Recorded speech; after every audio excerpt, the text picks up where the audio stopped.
Hi hello ನಮಸ್ತೆ, ನಾನು ರಾಜು ಅಷ್ಟೇ. ನೀವು ನೋಡ್ತಿದ್ದೀರಾ centre point Kannada YouTube channel. Dharmasthala case ಅಂದ ಕೂಡಲೇ ನಮ್ಮ ಕಣ್ಮುಂದೆ ಪಟ್ ಅಂತ ಬರುವಂಥ ಭೀಮಾ ಚಿನ್ನಯ್ಯ ಮಾಸ್ಕ್ ಮ್ಯಾನ್ ಎನ್ನುವಂಥ ವ್ಯಕ್ತಿಗೆ ಇದೀಗ ಮಂಗಳೂರು ಜಿಲ್ಲಾ ನ್ಯಾಯಾಲಯ 3 ತಿಂಗಳ ನಂತರ ಇದೀಗ ಷರತ್ತುಬದ್ಧ ಜಾಮೀನನ್ನು ಕೂಡ ಮಂಜೂರು ಮಾಡಿದೆ. ಹೀಗಾಗಿ ಧರ್ಮಸ್ಥಳ ಕೇಸ್ ಇನ್ನು ಮುಂದೆ ಯಾವ ಒಂದು ಮಗ್ಗಲನ್ನು ಪಡ್ಕೊಳುತ್ತೆ ಅನ್ನೋದು ಕೂಡ ಕಾದು ನೋಡಬೇಕಾಗಿದೆ. ಭೀಮಾ ಬಂದು ಹೊರಗಡೆ ಏನು ಹೇಳ್ತಾನೆ, ಯಾವ ಒಂದು ಮಾತನ್ನು ಹೇಳ್ತಾನೆ, ಅದು ಧರ್ಮಸ್ಥಳದ ಪರವಾಗಿರುತ್ತಾ, ಧರ್ಮಸ್ಥಳದ ವಿರುದ್ಧವಾಗಿರುತ್ತಾ, ಅಥವಾ ಸೌಜನ್ಯ ಪರ ಹೋರಾಟಗಾರರ ಪರವಾಗಿರುತ್ತಾ, ಸೌಜನ್ಯ ಪರ ಹೋರಾಟಗಾರರ ವಿರುದ್ಧವಾಗಿರುತ್ತೆ ಅನ್ನುವಂಥ ಮಾತು ಕೇಳಿ ಬರ್ತಾ ಇರುವಂಥ ಹಿನ್ನೆಲೆಯಲ್ಲಿ ಇದೀಗ ಷರತ್ತುಬದ್ಧ ಜಾಮೀನು ಸಿಕ್ಕ ಹಿನ್ನೆಲೆಯಲ್ಲಿ ಕೆಲವೊಂದು ಷರತ್ತುಗಳು ಕೂಡ ನಾವು ನೋಡ್ಬೋದು. ಮೊದಲನೇ ಷರತ್ತು, ಸಮಾನ ಅಪರಾಧವನ್ನು ಮತ್ತೆ ಮಾಡಬಾರ್ದು ಎನ್ನುವಂಥ ಒಂದು ಖಡಕ್ ಸೂಚನೆಯನ್ನು ಜಿಲ್ಲಾ ನ್ಯಾಯಾಲಯ ಭೀಮನಿಗೆ ಅಂದರೆ ಚಿನ್ನಯ್ಯನಿಗೆ ಹೇಳಿದೆ. ಅದು ನಂಬರ್ 1 ಷರತ್ತು. ನಂಬರ್ 2ನೇ ಷರತ್ತನ್ನು ನೋಡ್ತಾ ಹೋದರೆ ಯಾವುದೇ ಕಾರಣಕ್ಕೂ ಓಡಿ ಹೋಗಬಾರ್ದು ಎನ್ನುವಂಥ 2ನೇ ಷರತ್ತು ಕೂಡ ಇದೆ. 3ನೇ ಷರತ್ತನ್ನು ನೋಡ್ತಾ ಹೋದರೆ ಸಾಕ್ಷಿದಾರರಿಗೆ ಬೆದರಿಕೆ, ಲಂಚ ಅಥವಾ ಪ್ರಲೋಭನೆ ಮಾಡಬಾರ್ದು ಎನ್ನುವಂಥ 3ನೇ ಕಂಡೀಷನ್ ಕೂಡ ಇಲ್ಲಿ ಅಪ್ಲೈ ಆಗುತ್ತೆ. 4ನೇದಾಗಿ ಸಾಕ್ಷಿನಾಶ ಮಾಡಬಾರ್ದು ಎನ್ನುವಂಥ ಒಂದು ಕಂಡೀಷನ್ ಇದೆ. 5ನೇದಾಗಿ ತನಿಖಾಧಿಕಾರಿಗೆ ಸಹಕರಿಸಬೇಕು. ಯಾವಾಗ ತನಿಖಾಧಿಕಾರಿಗಳು ತನಿಖೆ ಕರೆದರೂ ಕೂಡ ತನಿಖಾಧಿಕಾರಿಗಳಿಗೆ ಸಹಕರಿಸಬೇಕು ಎನ್ನುವಂಥ ಕಂಡೀಷನ್ 5ನೇದಾಗಿ ಅಪ್ಲೈ ಆಗುತ್ತೆ. 6ನೇದಾಗಿ ನ್ಯಾಯಾಲಯಕ್ಕೆ ಹಾಜರಾಗಬೇಕು, ಅಂದರೆ ಡೇಟ್ ಕೊಟ್ಟಾಗ ನೀವು ಹಾಜರಾಗಲೇಬೇಕೆನ್ನುವಂಥ ಒಂದು ಕಂಡೀಷನ್ ಇದೆ. 7ನೇದಾಗಿ ವಿಳಾಸದ ಪುರಾವೆ ಕೊಡಬೇಕು, ಅಂದರೆ ಅಡ್ರೆಸ್ ಪ್ರೂಫನ್ನು ಕೊಡಬೇಕು ಎನ್ನುವಂಥ ಒಂದು ಕಂಡೀಷನ್ ಇದೆ. ಒಂದು ವೇಳೆ ಅಂದರೆ 8ನೇ ಕಂಡೀಷನ್ ಇದೆ, ಒಂದು ವೇಳೆ ಅಡ್ರೆಸ್ನಲ್ಲಿ ಬದಲಾವಣೆ ಆದರೆ, ಅಂದರೆ ವಿಳಾಸದಲ್ಲಿ ಬದಲಾವಣೆ ಆದರೆ ತಕ್ಷಣವೇ ಕೋರ್ಟಿಗೆ ಹೊಸ ಅಡ್ರೆಸ್ಸನ್ನು ಕೊಡಬೇಕೆನ್ನುವಂಥ ಒಂದು ಕಂಡೀಷನ್ ಕೂಡ ಇದೆ. ಜೊತೆಗೆ 9ನೇ ಕಂಡೀಷನ್ ಏನಂದರೆ ಮೊಬೈಲ್ ನಂಬರು, ವಾಟ್ಸಪ್ ನಂಬರು ಮತ್ತು ಇಮೇಲ್ಗಳನ್ನ ಕೊಡಬೇಕೆನ್ನುವಂಥ ಮತ್ತೊಂದು ಕಂಡೀಷನ್ ಇದೆ. ಕೋರ್ಟ್ ಜ್ಯೂರಿಸ್ಟ್ರಿಕ್ಷನ್ ಒಳಗಡೆ ನೀವು ಹೊರಗಡೆ ಹೋಗಬಾರ್ದು, ಅಂದರೆ ಮಂಗಳೂರನ್ನ ಬಿಟ್ಟು ಹೊರಗೆ ಹೋಗಬಾರ್ದು ಎನ್ನುವಂಥ ನೇರವಾದ ಮತ್ತೊಂದು ಕಂಡೀಷನ್ ಕೂಡ ಇದೆ. ಜೊತೆಗೆ ಕೇಸ್ನ ಬಗ್ಗೆ ಮಾಧ್ಯಮದವರಿಗೆ ಮಾತನಾಡಬಾರ್ದು, ಅಂದರೆ 39/2025 ಎನ್ನುವಂಥ ಕೇಸ್ ದಾಖಲಾಗಿತ್ತಲ್ಲ ಅದರ ಬಗ್ಗೆ, ಮತ್ತು ಇಲ್ಲಿ ತನಕ ತನಿಖೆ ಆದಂಥ ಪ್ರಕರಣದ ಬಗ್ಗೆ ಮತ್ತು ಯಾವೆಲ್ಲ ವಿಚಾರಣೆ ಆಗಿದೆ ಅನ್ನುವಂಥ ಯಾವುದೇ ಒಂದು ಹಂತದಲ್ಲೂ ಕೂಡ ಯಾವ ವಿಚಾರಣೆಯನ್ನು, ಯಾವ ವಿಷಯವನ್ನು ಕೂಡ ಮಾಧ್ಯಮದವರಿಗೆ ಬಿಟ್ಟು ಕೊಡಬಾರದು ಎನ್ನುವಂಥ ಮಾತಿದೆ. ಜೊತೆಗೆ ಪೊಲೀಸ್ ಠಾಣೆಗೆ ಹಾಜರಾಗಬೇಕು, ಅಂದರೆ ಬೆಳ್ತಂಗಡಿಯ ಪೊಲೀಸ್ ಠಾಣೆಗೆ ಹಾಜರಾಗಬೇಕು ಅಥವಾ SITಯ ಪೊಲೀಸ್ ಠಾಣೆಗೆ ಹಾಜರಾಗಬೇಕು ಅನ್ನುವಂಥ ಮಾತು ಕೂಡ ಈ ಕಂಡೀಷನಲ್ಲಿ ಅಪ್ಲೈ ಆಗುತ್ತೆ. ಜೊತೆಗೆ 2 ಶ್ಯೂರಿಟಿಗಳನ್ನು ಕೂಡ ಪಡ್ಕೊಂಡಿದೆ. ಒಂದು ಬಾಂಡ್ ಮತ್ತು ಒಬ್ಬ ವ್ಯಕ್ತಿಯ ಒಂದು ಶ್ಯೂರಿಟಿಗಳನ್ನು ಕೂಡ ಪಡ್ಕೊಂಡಿದೆ. ಇಲ್ಲಿ ಪ್ರಮುಖವಾಗಿ ಗಮನಿಸಬೇಕಂತ ವಿಷಯ ಅಂದರೆ ಯಾವುದೇ ಕಾರಣಕ್ಕೂ ಕೂಡ ಮಾಧ್ಯಮದವರಿಗೆ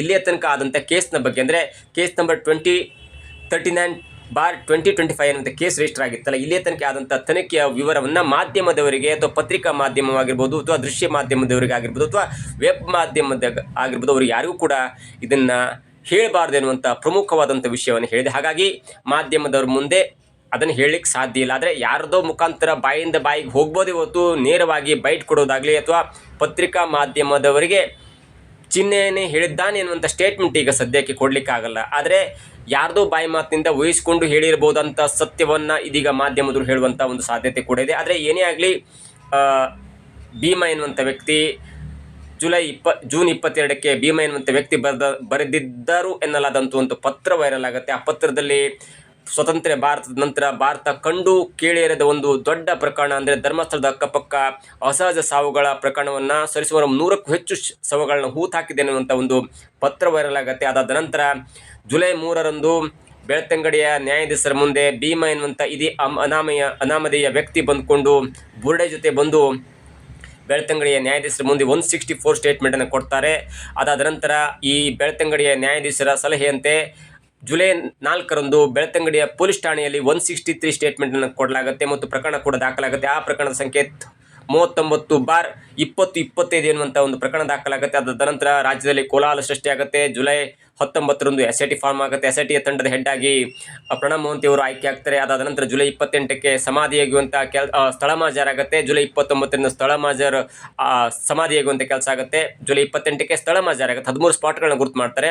ಜುಲೈ 29ಕ್ಕೆ ಸಮಾಧಿಯಾಗುವಂಥ ಕೆಲಸ ಆಗುತ್ತೆ. 15-20 ದಿನಗಳ ಕಾಲ ಎಲ್ಲ ಕಡೆ ಅಗದು ಹೊಂಡ ತೋಡಿ ಅದಾದ ನಂತರ ಸ್ಪಾಟ್ ನಂಬರ್ 6ರಲ್ಲಿ ಒಂದು ಮೂಳೆ ಸಿಗುತ್ತೆ. ಅದಾದ ನಂತರ ಎಲ್ಲೋ ಒಂದು ಕಡೆ SIT ತಂಡಕ್ಕೆ ಮನವರಿಕೆ ಆಗುತ್ತೆ, ಇದು ಏನೋ ಒಂದು ಷಡ್ಯಂತ್ರ ಆಗ್ತಾಯಿದೆ ಅನ್ನುವಂಥ ಮಾತು ಅವರಿಗೆ ಅಥವಾ ಅನಿಸಿಕೆ ಆದ ನಂತರ ಭೀಮನನ್ನು ಆಗಸ್ಟ್ 23ರಂದು ಅರೆಸ್ಟ್ ಮಾಡ್ತಾರೆ.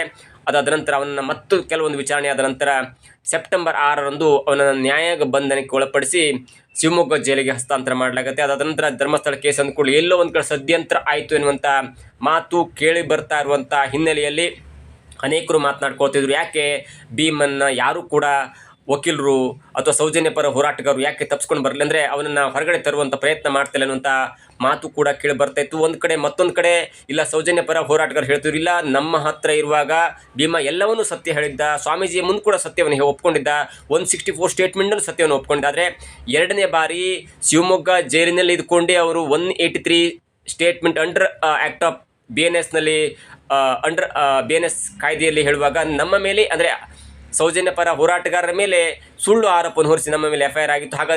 ಹಾಗಾಗಿ ನಾವು ಅವನನ್ನು ಯಾವ ಕಾರಣಕ್ಕಾಗಿ ವಕೀಲರ ಮುಖಾಂತರ ತಪ್ಪಿಸ್ಕೊಂಡು ಬರಬೇಕು ಎನ್ನುವಂಥ ವಾದವನ್ನು ಕೂಡ ಮಂಡನೆ ಮಾಡಿದರು. ಎಲ್ಲದರ ನಡುವೆ ಇದೀಗ ಭೀಮ ಎನ್ನುವಂಥ ವ್ಯಕ್ತಿ ಧರ್ಮಸ್ಥಳದ ಪರವಾಗಿ ಕೆಲವೊಂದು ಮಾತನಾಡಿದ್ದಾನೆ, ವಿರೋಧವನ್ನು ಬಿಟ್ಟು ಧರ್ಮಸ್ಥಳ ಪರವಾಗಿ ಕೆಲವೊಂದು ಮಾತನಾಡಿದ್ದಾನೆ ಮತ್ತು ಈ ಸೌಜನ್ಯ ಪರ ಹೋರಾಟಗಾರರು ನನ್ನ ಮೈಂಡ್ ವಾಶ್ ಮಾಡಿ ಹೀಗೆ ಹೇಳುವಂತೆ ಮಾಡಿದರು. ಈ ಪ್ರಕರಣಕ್ಕೆ ಸೌಜನ್ಯ ಪರ ಹೋರಾಟಗಾರರಿಗೆ ಕಾರಣ ಎನ್ನುವಂಥ ಸ್ಟೇಟ್ಮೆಂಟ್ ಹೇಳಿದ್ದಾರೆ ಎನ್ನುವಂಥ ಮಾತು ಕೂಡ ಕೇಳಿಬರ್ತಾ ಇತ್ತು. ಎಲ್ಲದರ ಮಧ್ಯೆ ಕೆಲ ದಿನಗಳ ಹಿಂದೆ SIT ಕೂಡ ಬೆಳ್ತಂಗಡಿಯ ಒಂದು ನ್ಯಾಯಾಧೀಶರಿಗೆ ಬೆಳ್ತಂಗಡಿಯ ಸ್ಟೇಷನ್ಗೆ ಒಂದು ಕಂಪ್ಲೇಂಟ್ ರಿಪೋರ್ಟನ್ನು ಅಂಡರ್ 215 ಅಂದರೆ ಅಂಡರ್ ಸೆಕ್ಷನ್ ಆಫ್ 215 ಅಡಿಯಲ್ಲಿ ದಾಖಲು ಮಾಡಿತು. ಅಂದರೆ ಇಲ್ಲಿ ತನಕ ಏನೇನು ಕಂಪ್ಲೇಂಟ್ ಆಗಿದೆ, ಏನೇನು ರಿಪೋರ್ಟ್ ಮಾಡಿದ್ವಿ, ಏನೇನು ಬೆಳವಣಿಗೆ ಆಗಿದೆ ಅನ್ನುವಂಥ ಒಂದು ಕಂಪ್ಲೇಂಟ್ ರಿಪೋರ್ಟ್ ಕೂಡ ಸಬ್ಮಿಟ್ ಆಗಿತ್ತು ನ್ಯಾಯಾಲಯಕ್ಕೆ. ಅದಾದ ನಂತರ ಅದನ್ನೇ ಪ್ರೂಫ್ ಆಗಿ ಇಟ್ಕೊಂಡಂಥ ಈ ಭೀಮನ ಪರ ವಕೀಲರು, ಇಲ್ಲ SIT ತಂಡ ಚೆನ್ನಾಗಿ ಕೆಲಸ ಮಾಡ್ತಿದೆ, ಎಲ್ಲವೂ ಕೂಡ ಸಬ್ಮಿಟ್ ಆಗಿದೆ, ಒಂದು ವೇಳೆ ಟ್ರಯಲ್ ಮಾಡುವಾಗ ಮುಂದಿನ ಹಂತದಲ್ಲಿ ಅಪರಾಧಿ ಅನ್ನುವಂಥ ಅರಿವು ನಿಮ್ಮ ಗಮನಕ್ಕೆ ಬಂದಾಗ ಅವನ್ನ ಅರೆಸ್ಟ್ ಮಾಡಿ ಸದ್ಯದ ಮಟ್ಟಿಗೆ ಅವನು ಅಪರಾಧಿ ಆಗಲ್ಲ, ಆರೋಪಿ ಆಗಿದ್ದಾನೆ, ಹಾಗೆ ಅವನ್ನ ಜಾಮೀನು ಮುಖಾಂತರ ನೀವು ಬಿಡಬೇಕು ಅನ್ನುವಂಥ ಮನವಿ ಮಾಡಿಕೊಂಡಾಗ ಸಹಜವಾಗಿ ಎಲ್ಲವನ್ನು ಆಲಿಸಿದ ನಂತರ ಮಂಗಳೂರಿನ ಜಿಲ್ಲಾ ನ್ಯಾಯಾಲಯ ಕೂಡ ಎಲ್ಲವನ್ನು ಆಲಿಸಿ ಇದೀಗ ಷರತ್ತುಬದ್ಧ ಜಾಮೀನನ್ನು ಕೊಟ್ಟು ನೀವು ಮಂಗಳೂರಿನಿಂದ ಹೊರಗೆ ಹೋಗಬಾರ್ದು ಎನ್ನುವಂಥ ಪ್ರಮುಖವಾದ ಷರತ್ತನ್ನು ಕೊಟ್ಟು ಇದೀಗ ಮಂಗಳೂರು ಜಿಲ್ಲಾ ನ್ಯಾಯಾಲಯ ಭೀಮ ಎನ್ನುವಂಥ ಈ ಸೆನ್ಸೇಷನಲ್ ಹೀರೋಗೆ ಅಥವಾ ಗೊಂದಲವನ್ನು ಮಾಡಿದಂಥ ವ್ಯಕ್ತಿಗೆ ಇದೀಗ ಷರತ್ತುಬದ್ಧ ಜಾಮೀನನ್ನು ಕೊಟ್ಟು ಕಳಿಸಿದೆ. ಈ ಪ್ರಕರಣ ಮುಂದೆ ಎಲ್ಲಿ ಹೋಗಿ ನಿಲ್ಲತ್ತೆ ಅನ್ನೋದು ಕೂಡ ಕಾದು ನೋಡಬೇಕಾಗಿದೆ. ಆದರೆ ಇದಾದ ನಂತರ ಇವತ್ತಿನಿಂದ ನಾಳೆ ಯಾವ ಥರದ ಬೆಳವಣಿಗೆ ಆಗುತ್ತೆ, ಸೌಜನ್ಯ ಪರ ಹೋರಾಟಗಾರರು ತಮಗೆ ಒಂದು ಜಯ ಸಿಕ್ಕಿದೆ ಎನ್ನುವಂಥ ಮಾತನ್ನು ಹೇಳ್ತಾರೆ, ಅಥವಾ ಧರ್ಮಸ್ಥಳ ಪರವಾಗಿರುವಂಥವ್ರು ಇಲ್ಲ ಭೀಮ ಹೊರಗೆ ಬಂದ ನಂತರ ನಮ್ಮ ಪರವಾಗಿ ಮಾತನಾಡ್ತಾರೆ ಎನ್ನುವಂಥ ಮಾತನ್ನು ಹೇಳ್ತಾರೆ. ಎಲ್ಲವೂ ಕೂಡ ಕಾದು ನೋಡಬೇಕಾಗಿದೆ. ಇಲ್ಲಿಯ ತನಕ ಆದದ್ದು ಒಂದು ಲೆಕ್ಕಾಚಾರದ, ಇನ್ನು ಮುಂದೆ ಮತ್ತೊಂದು ಲೆಕ್ಕಾಚಾರ ಎನ್ನುವಂಥ ಮಾತು ಇದೀಗ ಕೇಳಿ ಬರ್ತಿದೆ. ಷರತ್ತುಬದ್ಧ ಜಾಮೀನು, ಎಸ್ ಅಫ್ಕೋರ್ಸ್ ಷರತ್ತುಬದ್ಧ ಜಾಮೀನು ಷರತ್ತಿನಲ್ಲಿ ತುಂಬ ಸ್ಪಷ್ಟವಾಗಿ ಉಲ್ಲೇಖವನ್ನು ಮಾಡಲಾಗಿದೆ. ಮತ್ತೆ ಇಂಥ ಅಪರಾಧವನ್ನು ಮಾಡ್ಬೋದು, ಅಂದರೆ ಸಮಾನ ಅಪರಾಧವನ್ನು ಮತ್ತೆ ಮಾಡಬಾರ್ದು, ಎಲ್ಲಿಯೂ ಕೂಡ ಓಡಿ ಹೋಗಬಾರ್ದು, ಸಾಕ್ಷಿದಾರರಿಗೆ ಬೆದರಿಕೆ ಅಥವಾ ಲಂಚ ಅಥವಾ ಪ್ರಲೋಭನೆ ಕೊಡಬಾರ್ದು, ಸಾಕ್ಷ್ಯನಾಶ ಮಾಡಬಾರ್ದು, ತನಿಖಾಧಿಕಾರಿಗೆ ಸಹಕರಿಸಬೇಕು, ನ್ಯಾಯಾಲಯಕ್ಕೆ ಹಾಜರಾಗಬೇಕು, ವಿಳಾಸದ ಪುರಾವೆ ಕೊಡಬೇಕು, ಅಥವಾ ಒಂದು ವೇಳೆ ವಿಳಾಸವನ್ನು ಬದಲಾವಣೆ ಮಾಡಿದರೆ ಅದನ್ನು ಕೂಡ ತಕ್ಷಣವೇ ಕೋರ್ಟ್ಗೆ ಕೊಡಬೇಕು, ಮೊಬೈಲ್ ನಂಬರ್ ಕೊಡಬೇಕು, ವಾಟ್ಸಪ್ ನಂಬರ್ ಅಥವಾ ಜಿಮೇಲನ್ನು ಕೊಡಬೇಕು ಅನ್ನುವಂಥ ಮಾತನ್ನು ಹೇಳ್ತಾರೆ. ಜೊತೆಗೆ ಕೋರ್ಟ್ನ ಅಂದರೆ ಮಂಗಳೂರಿನ ಕೋರ್ಟ್ನ ಜ್ಯೂರಿಸ್ಡಿಕ್ಷನ್ ಒಳಗಡೆ ಹೊರಗಡೆ ಹೋಗಬಾರ್ದು ಎನ್ನುವಂಥ ಮಾತನ್ನು ಕೂಡ ಷರತ್ತಿನಲ್ಲಿದೆ. 11ನೆಯ ಒಂದು ಷರತ್ತು ಅತ್ಯಂತ ಉಪಯುಕ್ತವಾದದ್ದು ಅಥವಾ ಅತ್ಯಂತ ಮಹತ್ವಪೂರ್ಣವಾದದ್ದು. ಅದೇನೆಂದರೆ ಕೇಸ್ನ ಬಗ್ಗೆ ಮಾಧ್ಯಮಕ್ಕೆ, ಪತ್ರಿಕಾ ಮಾಧ್ಯಮಕ್ಕೆ ಅಥವಾ ಯಾರಾದರೂ ರಿಪೋರ್ಟ್ ಏನಾದರೂ ಕೇಳಿ ಅದನ್ನು ನೀವು ಬಾಯ್ಬಿಡಲೇಬಾರ್ದು ಎನ್ನುವಂಥ ಮಾತನ್ನು ಕೂಡ ಷರತ್ತಿನಲ್ಲಿ ಉಲ್ಲೇಖವಾಗಿದೆ. ಜೊತೆಗೆ ಪೊಲೀಸ್ ಠಾಣೆಗೆ ಡೇಟ್ ಕೊಟ್ಟಾಗ ನೀವು ಹಾಜರಾಗಬೇಕು, ಡೇಟನ್ನು ಮಿಸ್ ಮಾಡಬಾರ್ದು. ಒಂದು ವೇಳೆ ಕೋರ್ಟ್ ನಿಮ್ಮನ್ನು ಕ್ಷಮಿಸಿದರೆ ಆಗ ನೀವು ಅದರಿಂದ ತಪ್ಪಿಸ್ಕೊಳ್ಬೋದು, 1-2 ದಿನ ಬಿಟ್ಟು ಬರಲಿಕ್ಕಾಗತ್ತೆ ಅನ್ನುವಂಥ ಮಾತು ಕೂಡ ಹೇಳ್ತಾ, ಜೊತೆಗೆ 1 ಲಕ್ಷ ರೂಪಾಯಿ ಬಾಂಡನ್ನು ಕೊಟ್ಟಿದೆ ಮತ್ತು 2 ಶ್ಯೂರಿಟಿಯನ್ನು ಪಡ್ಕೊಂಡಿದೆ. ಇದಾಗಿತ್ತು ಇವತ್ತಿನ ವಿಶೇಷ. ನೋಡ್ತಾ ಇರಿ centre point Kannada YouTube channel.